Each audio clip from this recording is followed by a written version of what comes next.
Welcome to Excellence. My name is Riaz Malari and I'm an English teacher. Today we are going to discuss a sample outline. Students have a lot of problem in making outlines, so I thought I should share an outline, a sample outline with you so that you can see an example and check what are the essentials of an outline, how to make an outline, and how a model outline, a sample outline looks like.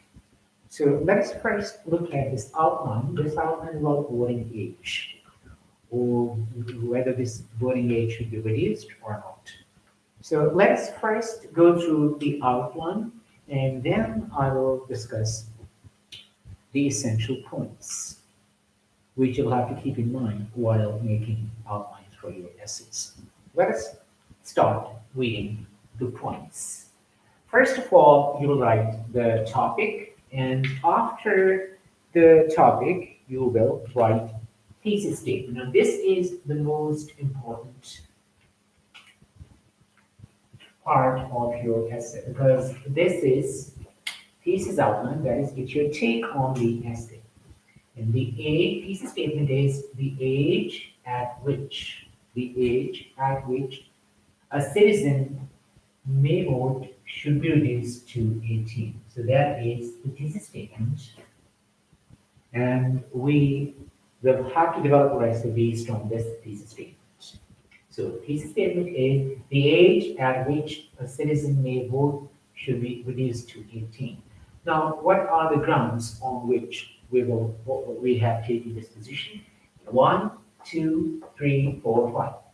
There are 5 major divisions of this outline. First one is the present age limit is wholly arbitrary and has no logical justification. Subpoints. Now, this first major point has been divided into 3 points, subpoints.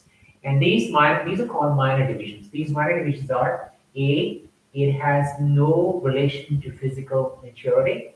B, it has no relation to intellectual maturity. C, it has no relation to economic maturity. Now, point number 2. Second major point, that is, whatever justification the present age limit once had has been removed by changed conditions. A, in the last war, we were forced to draft 18-year-olds because they made the best soldiers. B, the draft necessitates a change in the voting age if we are to respect the political maxim that the responsibilities of citizens presuppose the privileges of citizenship. So second major division has 2 subpoints. A, in the last war, we were forced to draft 18-year-olds because they made the best soldiers. And B, the draft necessitates a change in the voting age if we are to respect the political maxim that the responsibilities of citizens presuppose the privileges of citizenship. Third major division, that is, the objections against reducing the age limit, like the objections against female suffrage, are based on unsupported assertions. Subdivision of this third major point, there are 2, A and B. A is, it was asserted that women would use the vote foolishly, but the facts have disproved that assertion. B, it is asserted that 18-year-olds neither care about voting nor will take the trouble to make themselves politically informed, but the facts do not support that assertion. And fourth point is the argument that there has to be some minimum age begs the question, since reducing the age limit does not abolish it. 5, reducing the age limit would broaden the base of our democracy, a consequence which has been traditionally desired. Now, here to look at this outline, you will see that first thing is, number 1, you will have to write your thesis statement. So you should read the topic, understand the topic, and then you'll have to give your outline. And this outline has been divided into five major divisions: one, two, three, four, and five. And these five major divisions have been numbered with the Roman numeral.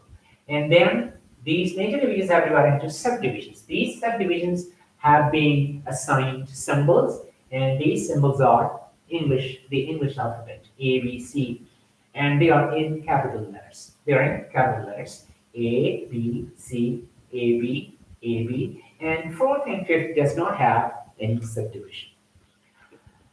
When you are going to write your essay, you will have to first make an outline. What are some of the basic requirements, or what are the essentials of making an outline? What are the main points? Let me share some of the main points with uh, you about making an outline. First thing that you will have to keep in mind, that is, outlines are of two types. When you're making an outline, you will have to first make an outline, and then you will have to write an essay. These outlines are of two types. First type of outlines, they are called topic outlines, and second type, that is called sentence outlines. Now, what you have to do is first you can make topic outlines because they are easy, they are in words or phrases. And then you have to make sentence outlines. Sentence outlines here, parts of outlines, these parts. In topic outlines, these parts are in phrases or they are in words. But in sentence outlines, you have, as you can see here, these are complete. Each point is a complete sentence. So outlines are of two types: topic outline and sentence outline. If you are making a topic outline, you'll have to outline these parts of outline in words or in phrases. If you are writing a sentence outline, you will have to write that outline. Each part of this outline will be in sentence. And whether it is topic outline or sentence outline, thesis statement is always one sentence, and it must be one liner. It must be one liner. You can draw a line under it if you want to, otherwise that's okay if you don't draw a line. And thesis statement will always be a complete sentence, whether you're going to write a topic outline or a sentence outline. Now, here, these are, when you are writing topic, this is topic sentence outline. What happens when students, they start writing outlines, it's a good idea to start topic outlines because they are easy and so they are very popular with the students as well. And so what you can do first, you can make a topic outline. And once you have mastered it, once you think that you can make a topic outline, then you can evolve it and you can convert it into sentence outline. So basically these sentence outlines, they evolve out of topic outlines because if you want logical and if you want to develop an argument properly, develop an idea properly, and that's a good idea to write a sentence outline. These are you can say that better as compared to topic outlines because here you can develop an idea properly, logically, and that it is more cohesive, coherent, and it is clear. Here, when you are writing this outline, remember that each point here, uh, these headings, if you look at these headings, first, second, third, fourth, fifth. Now here, the convention is each point here, main point, main division, major division. These are called major divisions. These major divisions must point to the thesis, and these subdivisions should point to these, like this. These theses.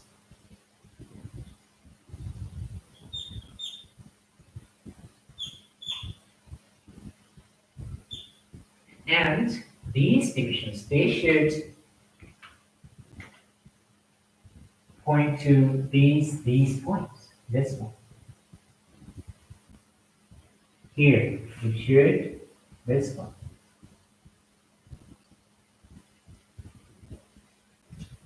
That will go to this. This one. That is how an ideal outline works, and this is the best approach. So the conventions of outlining require that all headings be marked with appropriate symbols and indented to show the degree. Like here, if you look at this, each one is marked, or it has been given symbol. Roman numerals, major divisions. And the subdivisions, English. And then if you have further subdivisions, you can use Arabic numerals or 1, 2, 3.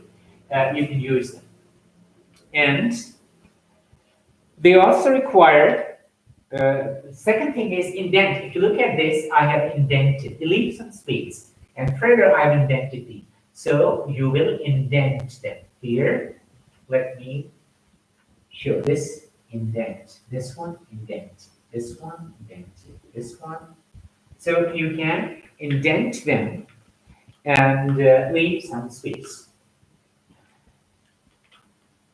They also require that the outline should contain no single division. Like here, look at this. There's no single division. If there are divisions, these are 3, these are 2, these are 2. I haven't done that. Here, if you write A and then you don't write B, that will be considered. It's not a good idea. It should be complete. There should be no single divisions, and there should be no confusion between major and minor. Here, you can see that 1, 2, 3, 4. These are major divisions. These are minor divisions. And there's no confusion in that. Everything is clear. Everything is clear, so there should be no confusion in that as well. And grammatically, you should use parallelism or grammatical structures when you're writing. There should be, you should keep that grammatical structures of all headings parallel. If you look at this, all headings are same tense and similar form and similar. You can say that they are parallel to each other. If you compare them, they are parallel. So you will have to use parallel, or in other words, you can use, you should keep the grammatical structures of all headings parallel.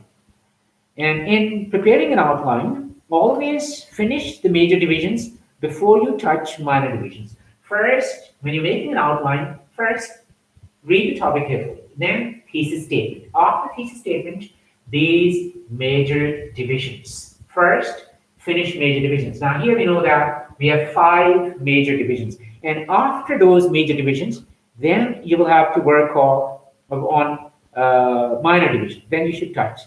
And Roman numerals for major divisions and English alphabet for minor divisions. And further, you can use Arabic numerals for further subdivisions. And when you think your outline is complete, once you think it is complete, you've made it, you know what you will have to do? When you think your outline is complete, test it by considering the following questions. Number 1, is the purpose thesis statement satisfactory? Look at this. Yes, it is the age at which a citizen may vote should be reduced to 18. Is it satisfactory? Yes, it is. It is satisfactory. Second question you need to ask is there a logical and clear relationship between the parts? Look at these parts, major parts and their minor divisions. You look at each point. Is each major division points to the thesis, and each subdivision points to this. So in this way, they are properly, they have been divided into parts, and those parts, they have a logical relationship. All these parts are logically connected. There is no irrelevant point. There is no digression. Nothing is off topic.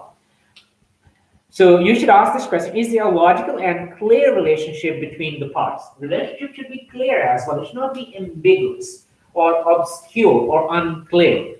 So here, these are clear. And another question that you need to ask yourself if you want to test your outline, that is, do the Roman numerals point back to the thesis? Roman numerals, do they point back to the thesis? Yes, they do. And similarly, the capital letters, do they point to the Roman numerals? These to the Roman? Yes, they do. And next question that you have to ask is the outline sufficiently developed to be thoroughly useful? Is it sufficiently developed? Yes, it is sufficiently developed, and it will be thoroughly useful.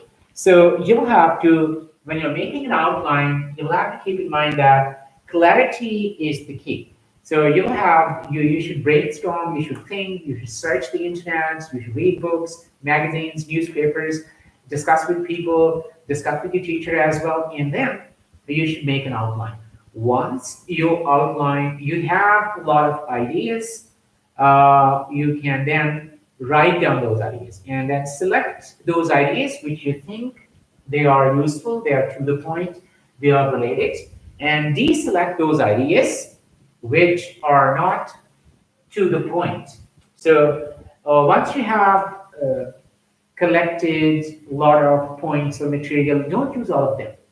Use only those points which are relevant. And then after selecting those points, then organize them. When you organize first, you should make points for major divisions. And once you are done, then you should go for minor divisions. And they can also be further subdivided. Once you have made it, you should check that, remember, it's a very important point when you're making an outline. Your outline clarity and everything is like to the most important point about outline is there an evident logical relationship between the parts of the outline? And in a good outline, the relationship between the parts ought to be clear. And if you look at this, you'll see that the relationship between parts is clear. Anyone studying the outline should be able to see how each Roman numeral brings out an important part of the thesis statement and how each subdivision helps to develop the main heading of which it is a part. And similarly, you should also see that if there is any doubt about the relation to any heading to the total purpose of the outline, that heading is either unclearly stated or is a potential trouble spot in the organization. So whatever the reason, the difficulty should be removed before beginning to write. Notice how clear is the relationship between all parts of this outline. Before you write the essay, you'll have to make sure that each part is related and it is clear. Clarity, that is the key. And the relationship between these points should also be clear and it should be logical and it should add to the meaning of the topic, your thesis statement, and then these major divisions. So in this way, you can make an outline. I have shared a sample outline with you. I hope you like these outlines and when you're writing, you can see that this is an 8. If the examiner is reading, it's an 8. It helps the examiner in he can anticipate what you're going to write in your essay. Similarly, it's a means of testing the organization of your essay. A complete essay has been organized into this outline. And in the same way, it's also a tool for clarifying and developing your essay. So you can develop a clear logical essay by using this outline if your outline is proper, because your outline is the map. As you know, we have maps for cities similarly. This is a blueprint to design a map for your essay. I have shared this one sample outline. I hope you will read it and then you will select the topics and you will make your outlines and you can get them checked or discuss with your friends, get them checked. And if you have a teacher nearby, if you don't have a teacher nearby, you can discuss. And if you are my students, you can discuss with me. Even if you're not my students, you can also send your outlines. I will try to help you wherever I can.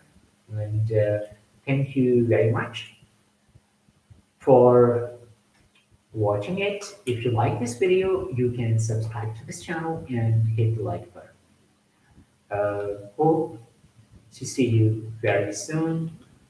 Thank you very much. Have a nice day. Take care of yourself and those people who are nearby, whether they are related to you or not. These are difficult days for mankind, for people all over the world. Pray for them, and if you can, take a look after those people who are weak and who cannot help themselves. Especially, don't forget to spend time with your families and your books, your studies, if you are students. Even if you're not students, you also, it's a good idea to study. And especially for students, I have started these video lectures for you, and I hope that you find it useful. I welcome your feedback whenever you are, because I'm new to this YouTube. This is my first day, and these are some of the first lectures that I've given on this YouTube. So you can give me feedback, help me in improving the quality of these videos, plus any buddy is welcome to give me feedback. I'll be waiting for your feedback. Thank you very much. Have a nice day and good night.